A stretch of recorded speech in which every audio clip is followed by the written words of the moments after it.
Mga kababayan, Assalamualaikum warahmatullahi wabarakatuh. Madayaw, ug maayong adlaw kaninyong tanan. Magandang araw sa inyong lahat. Proverbs 19 verse 21 states, "Many are the plans in a person's heart, but it is the Lord's purpose that prevails." It took me 47 years to understand that my life was never meant to be only mine. Unlike others, I may not have been born to chase happiness. For a long time, I questioned the weight of responsibility to my family, to my country, and to everyone who called on me.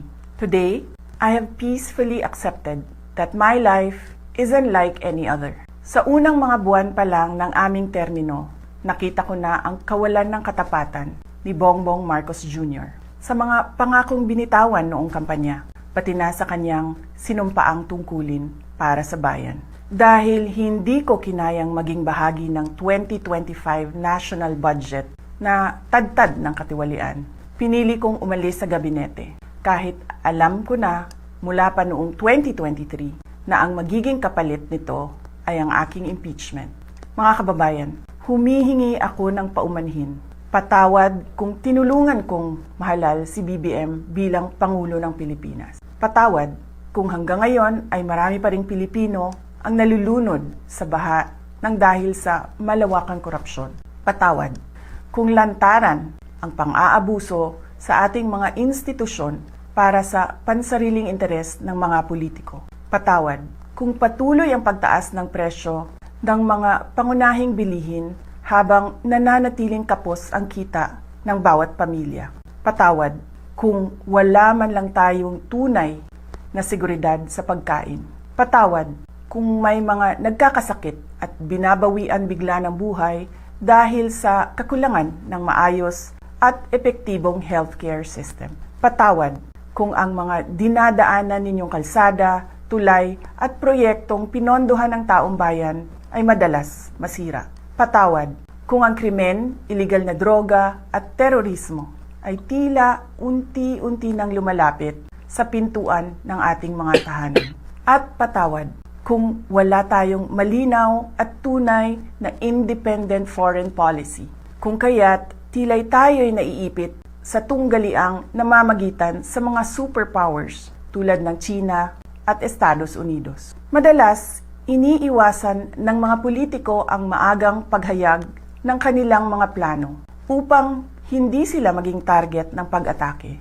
Ngunit matagal nang sinira ng administrasyong ito ang pangalan ko. Matagal na akong inaatake gamit ang buong makinarya ng kapangyarihan.